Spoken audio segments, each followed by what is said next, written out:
Daddy, can you teach me how to make 3D?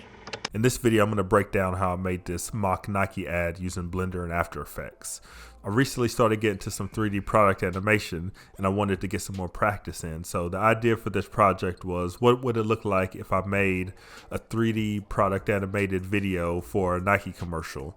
So I just recently did a project with Penny Hardaway using his shoes and the little Penny character. So I figured I would just use that same model from that project. So let's get into it. The first thing I did was just hop into Blender and brought in the shoe and then some different abstract shape elements and started playing with some lighting to see what I can come up with. So I didn't really storyboard this project out. I had an overall idea of what I wanted it to look like and the color scheme and things of that nature.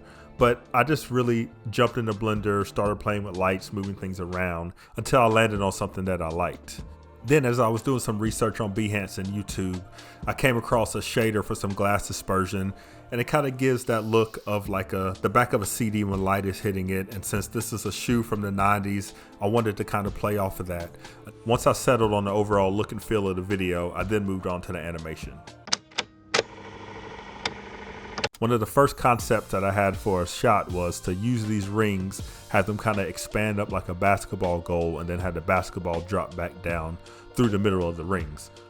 So across my timeline, you can see that I'm just placing some keyframes and then adjusting the easing using the graph editor. So there is a plugin that I like to use called Relative Ease that will kind of get you some quick easing in there, and then I go to the graph editor and just adjust that. So I wanted the basketball to kind of float over the rings for a split second, so that's what I was doing with the curve, was just adjusting that and getting it to look how I wanted it to look.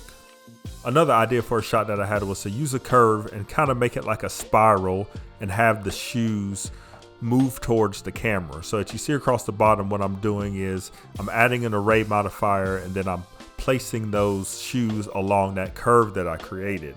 So I'm adjusting the light so that you can see the shoes in the front and the back.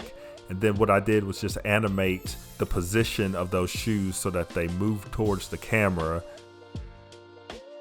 So here you see I'm just positioning the camera where I want it to be, and then I'm adding some keyframes for the beginning and the end of the animation, and then I'm going into the graph editor and just adding some more of that easing. I'm adjusting the depth of field and just getting my overall look for the animation before I ran this render.